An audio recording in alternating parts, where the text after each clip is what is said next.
Hello guys. In this video, we're going to be doing some live product research together. It's definitely my most frequently requested video topic. So I thought I would treat you on this Tuesday evening to live product research using Helium 10. So what the technique I'm actually going to be using in this session, I've just been having a think if I wanted to kind of show you some new tricks that I've picked up over the past few months. The strategy we're going to be using is using Helium 10's black box to find a product idea. And then we're going to be using Helium 10's black box keywords tool to see if we can find anything that will give us clues on how to differentiate that product. If that doesn't make any sense to you, don't worry, because we're going to cover it step by step in this video. So hopefully you can see my screen. All I've done at the moment is just loaded up my Helium 10 account via helium10.com.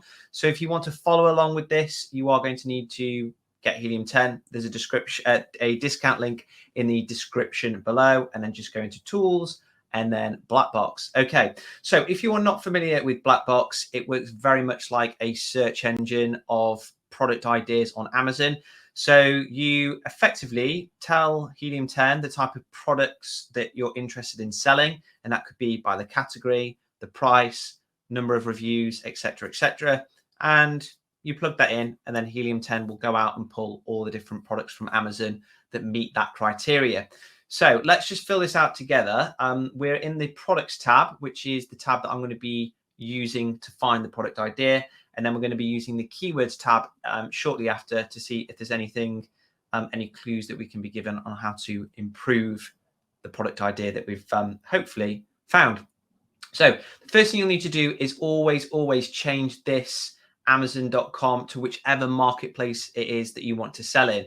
I want to sell in the United Kingdom, so I'm going to change it to .co.uk. But if you want to sell in the US, keep it on Amazon.com.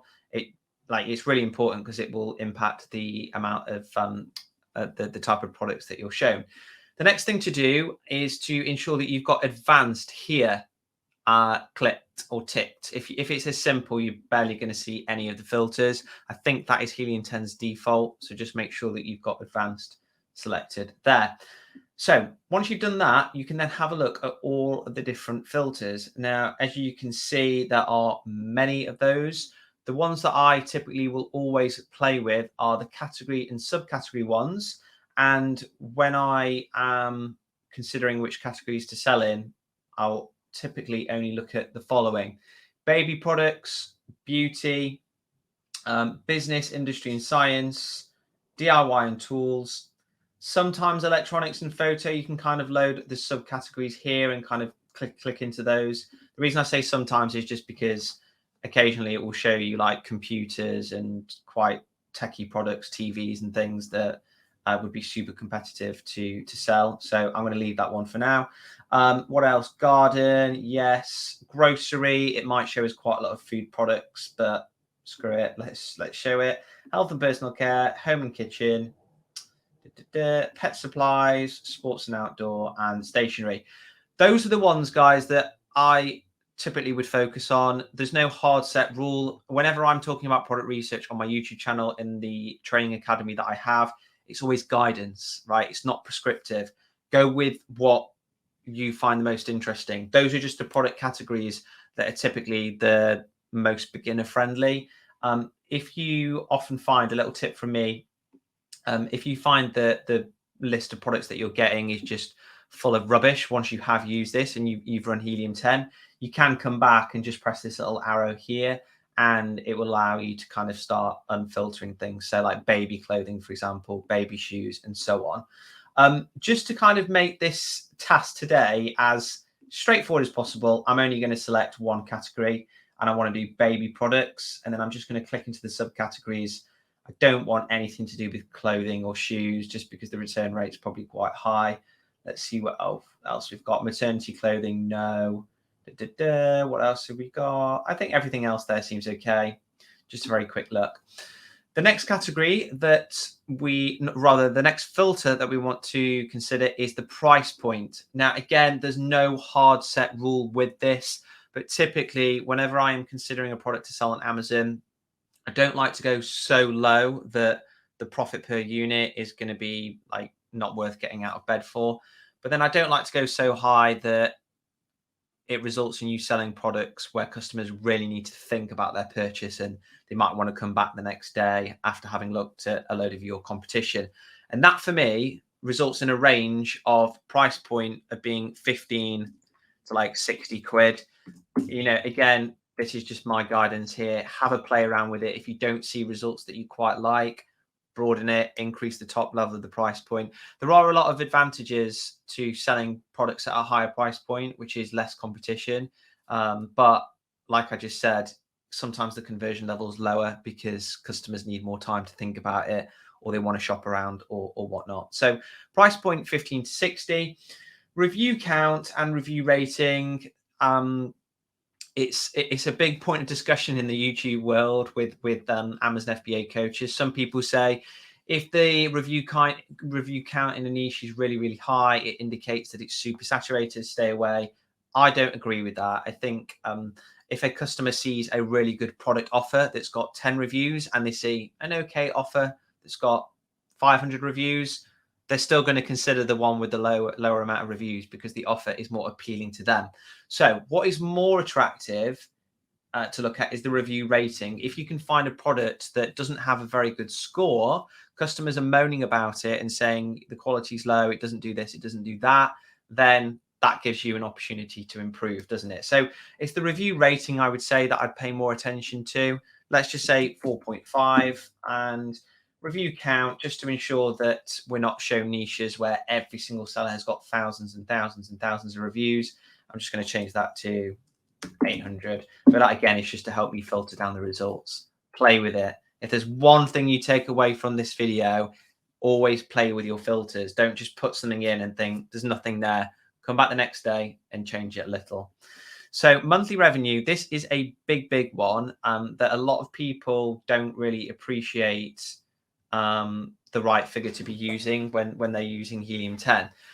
Don't just put in a figure that you think sounds nice because it's huge. So like 100,000, for example. So I only want to see products that are making 100,000 a month.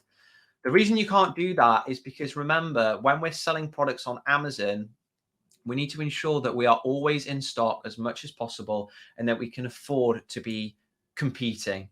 So selling the same amount of products as our competitors. If you only have £3,000 to invest in your Amazon FBA business, you are not going to be able to compete in niches where sellers are doing £100,000 or $100,000 per month, right? You're only going to be able to afford £3,000 worth of stock. You're going to sell out immediately. That means that you're going to lose your rank position and your competitors are just going to decimate you. So that is why this figure here, you have to think carefully about, and you have to align it to whatever budget you have, what budget you want to invest in your Amazon business. So hypothetically, if I have £3,000 to invest into stock in my first order, I might say, okay, I only want to see niches where sellers are doing £8,000 revenue per month. That might sound low. Again, you can play around with it, but honestly, my second biggest tip in this video after my first one is only selling niches that you can afford to be in. And the best way to assess that is times it by 2 or 3, your budget by 2 or 3. So if you've got £3,000, times it by 2 or 3, that takes you up to about £9,000 revenue. It's just a little piece of guidance I've got from my years of coaching and experience. So what have we got at the moment? We only want to see baby categories, products doing £15 to £60, £8,000 revenue. Now, there are lots of other filters that you can play with. I think for the time being, I'm just going to see what the results look like by hitting the search button here.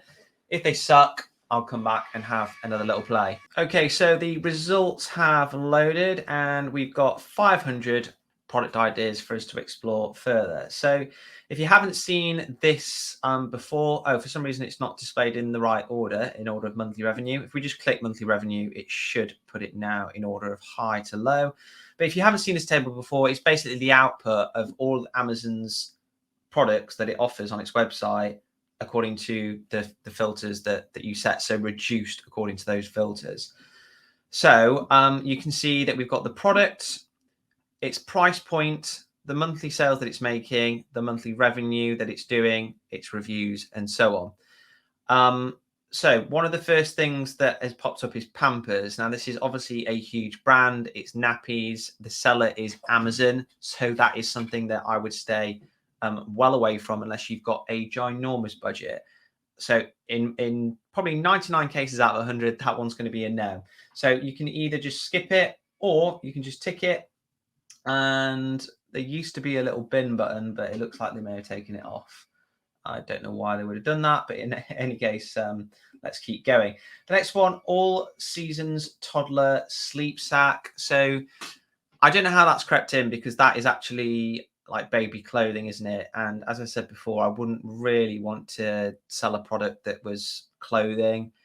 It has clothing just generally has a high return rate because people get it and they think, oh, that looks slightly different to online, or the size isn't quite right, and it will just absolutely reduce your profit margins. So again, it's not something that I would recommend selling. And another thing as well is every time Amazon gets a return from one of your products, they typically will say the customer's damaged it and they won't resell it. So it just means that you have to go through the faff of getting the sleep sack sent back to you, inspecting it, repackaging it, and so on and so on.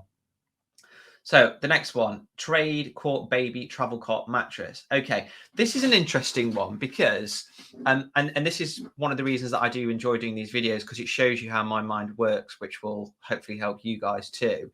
So a baby travel cot mattress is not something that I immediately would think would be worth selling, because my current thought process is, how would you differentiate that? How would you improve it apart from maybe on its thickness or how comfortable it is or whatnot? But what I'm now thinking is, well, what about an actual travel cot itself? I wonder how that niche performs on Amazon. So what I would do is I would just load up Amazon. So you can just click that button there and it will take you immediately to the Amazon website. And you can see that the mattress there is the product that we were shown, but it's actually the travel cot that I want to inspect. So what you'll do is you'll scroll up, go into all departments and type in travel cot, and then we can kind of see all the results here. So you just give your web browser a couple of moments to load the page correctly. Okay, and then once that's loaded, you will run Helium 10. So there's a button at the top right-hand corner of your screen with the Helium 10 icon, and you just press X-ray. So I've just pressed that, and we can now see the sales results. I'm going to make them a bit bigger for you so you can see. The first thing you always want to do is remove these sponsored product listings. And the reason we want to do that is because those guys aren't organically there or appearing on the search result page 24 hours a day. They're paying to be there at the moment. And as soon as their budget runs out, they will disappear. Therefore, their sales aren't really indicative of what the rest of the niche is doing, who are there all the time. So in order to remove these sponsored product results, you can kind of tick each one and then press the little bin icon there. Or a really quick way is to press filter results here and then press hide sponsored products from results. And then bam, look at that. Look how quickly they disappeared. So let's have a look now at the results. So we can see that there is indeed quite a lot of demand for some sellers, but the average revenue point is about 7,800, which is pretty good. If you remember back what our filters were on Helium 10, we actually said a max of £8,000 revenue, didn't we? So, and we can see that there are a number of sellers doing around that. So if we did have that 10,000, 3,000 budget, it's, you know, this is something that we could potentially think about selling in.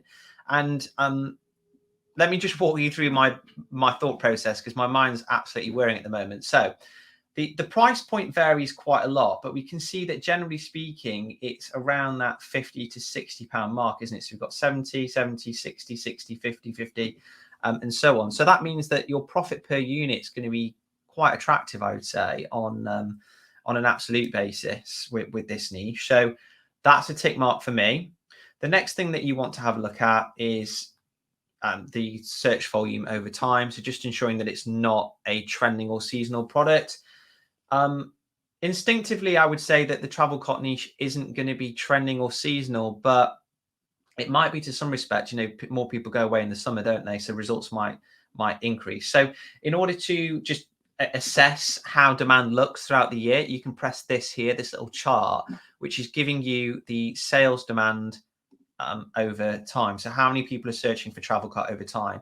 So we can see that it's pretty consistent in the winter months, and then January again goes up a level, and then July it seems to absolutely boom. I guess that's when people are going on holiday, and then it's kind of settling back down to this 20k a month mark. So that's really healthy. I think one clue there is that if you were to be selling this product in the summer months, you might want to be ordering a bit more stock. But generally speaking, it seems to have settled on that 20,000 range, doesn't it? Which indicates quite a healthy amount of demand. And then just as a sense back up again, guys, if you want to again see what has happened to sellers' sales over the past year, you click this icon here. And we can go like, oops, for some reason you can't seem to move that. But if we change that to a year, so we can see how many sales they're doing on a daily basis. So like 30 to 40, some days it falls. Maybe that's when they were on really low stock.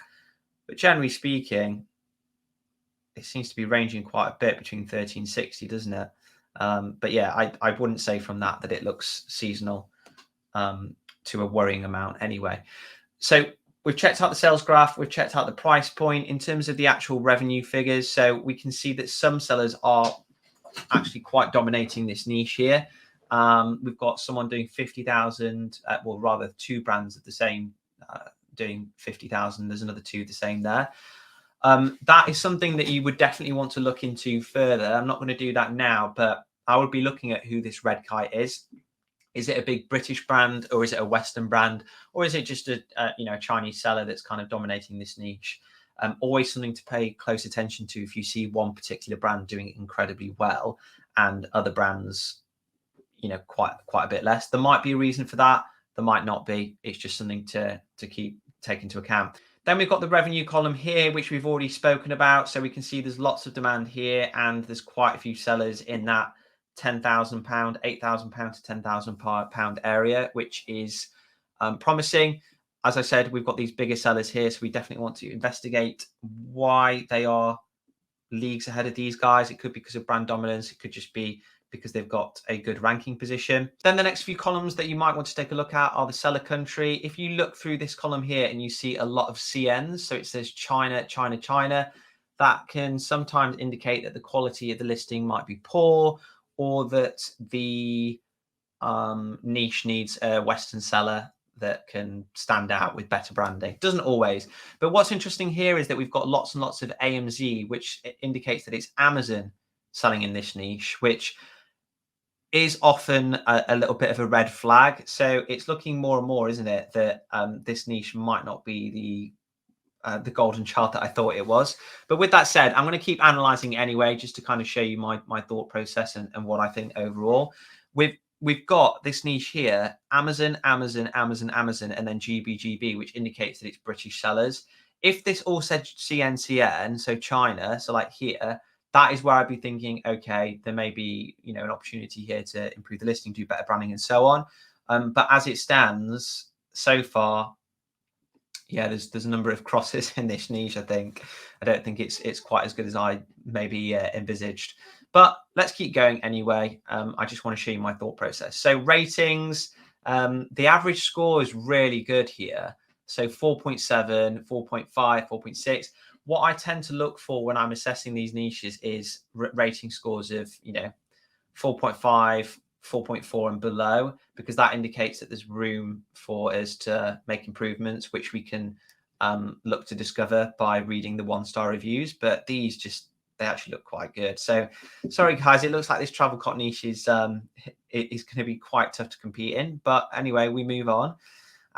Review count. So as I said earlier, that I wouldn't pay too much attention to it. If you're seeing thousands and thousands across every single seller, then yes, that is typically an indicator that the niche is quite saturated, but not always. It's kind of that piece of analysis there is like ancillary that you need to do to other pieces of analysis to understand whether it is saturated. So just to kind of put that into context, I would say the fact that we've got high review counts here, the fact that we've got high rating scores here, and the fact that we've got big brand names repeatedly, and it's Amazon and GB sellers, all of those combined indicate or kind of conclude that this niche is saturated and it's not one that would be easy to participate in. But had I just said, oh, the review count is high there on its own, that's not really a useful statement, but that's what I hope you can see what I mean there. Review velocity, so that's just basically telling you how many reviews these guys are getting per month. So some of them aren't really getting too many, are there? But these bigger guys are. Again, helpful at just helping you understand the level of demand, the level of historic demand, how many reviews are coming through, and so on. And let's see what else. I don't think there's anything else that's too helpful here for these purposes. So overall, from all that analysis, and this is the beauty of X-ray and just running that tool, we can very quickly understand whether a niche is saturated or not, and whether it's something that might be worth further consideration. From all that analysis there, bam, what did I do that in like 10 minutes? I'm like, no, this niche it's going to be too competitive. It's going to be too difficult.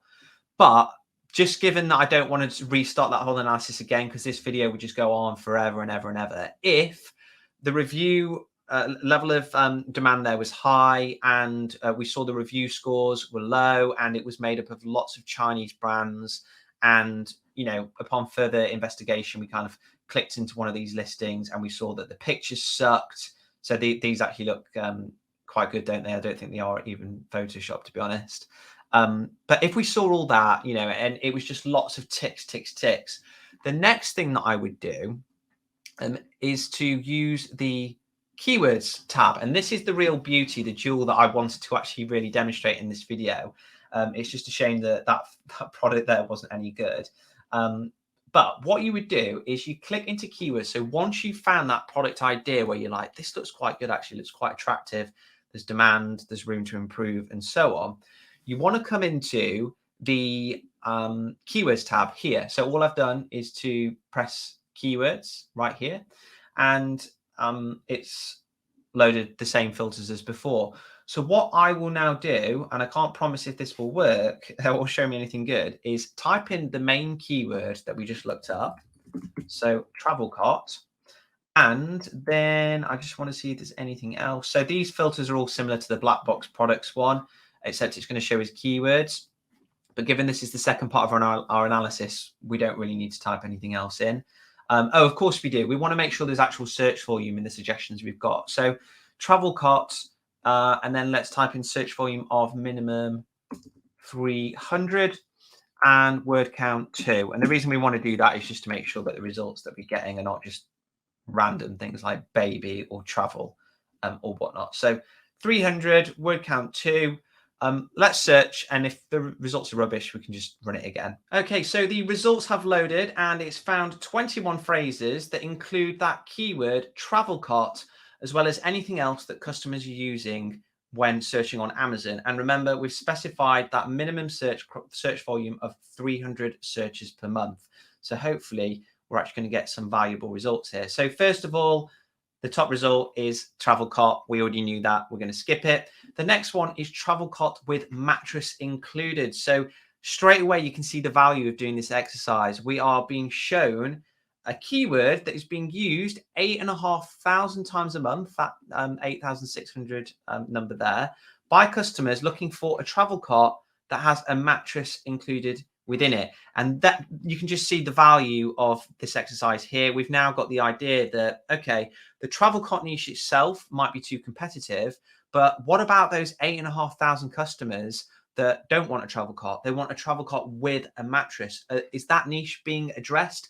Has it got lots of good options, and so on and so on? So I went onto Amazon and typed in travel cart with mattress, searched, and you can see a number of these results don't actually include mattresses. So that's quite positive. We can see this one doesn't, this does, this doesn't, this doesn't, this doesn't, and so on and so on. So that could therefore mean that there is actually room for us to get involved in the travel cart niche, but albeit not at that most competitive level, but at the sub niche level. So what you would do, again, just like before, is you'd run Helium 10, assuming that, this was the best kind of keyword to be using to find travel cot with mattresses. You'd load up X-ray, you go on filter results, you press hide sponsored products from results, and you just take a look at the level of demand. So in fact, what I would do, or what you should definitely be doing, is removing anything that doesn't include a mattress. So that one does, that one doesn't, and so on and so on. So let's just say, I don't want to spend hours and hours going through this. I'm just doing it from the pictures. Let's just say none of those included mattresses. So you tick them, delete them, and now you can see these top results all do include mattresses. And that is where you look at the demand and you can see, okay, that one's got 33,000 a month. That's got 6,000. That's got 5,000. So we can see that customers are indeed buying this product. And there you go. You've got another product. I know it's not completely different to the travel cot, but it is technically a different offering that has its own addressable market.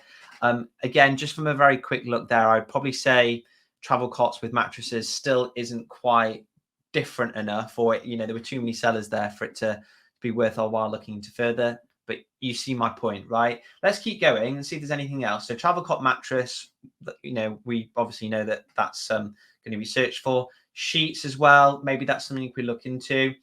This is something that is very, very useful information to have here that tells us that this niche is quite dominated by this brand. So you remember when I searched last time just for travel cart, we saw the brand Red Kite coming, I think it was Red Kite, coming up quite a few times. And I said, that could be, here you go, Red Kite, Red Kite, Red Kite. That could be something that indicates this is a niche dominated by a single brand. That could be Western, whatever. The fact that we've just done this analysis and we're now being shown that over 1,000 people a month are searching for Red Kite, that again is another big tick that says this is a well-established brand and you would probably be better off not competing with them.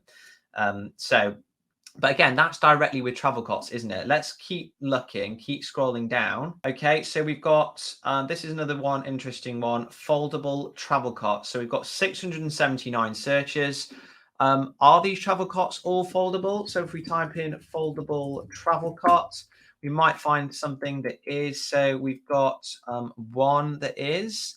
Do any of these say they are foldable? It seems that a lot of them actually don't. So none of these are using the keyword foldable. So that again is something else that we can dive into a bit deeper. First of all, see if this product exists. So are these products actually foldable themselves? And if they're not, is that something that we can look into offering with our product? And secondly, making sure that the word foldable is in the title to appeal to these 679 people here. Like if 680 customers are typing in foldable travel cart on Amazon and they're just seeing lots of baby crib, travel cart and so on and not seeing the word foldable, they're not going to be drawn to click on it immediately. Whereas if they see yours, it's right up here, maybe in like a sponsored slot or something further down that just says foldable and it's immediately calling out to them, bam, you've got their attention. They're going to click because they're like, that speaks directly to me. So another big tick from Blackbox there for identifying that.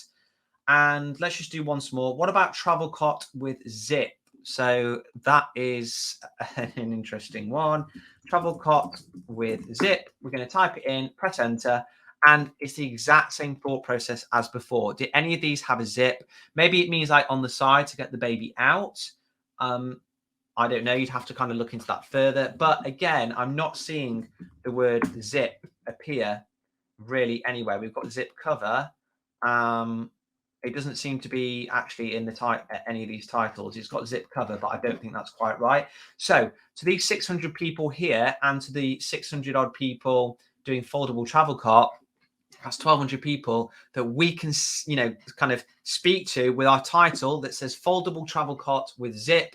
Make sure it's throughout our listing and, straight away you've got a way to be differentiated versus all of these other guys. So, that in a nutshell is how I use Blackbox to find lots of ideas. As my analysis pointed to earlier, using X-ray, it did indicate that the travel cart niche at that top level is too saturated, but there could be lots of sub niches associated with travel cots that may have less competition and may present an opportunity for us.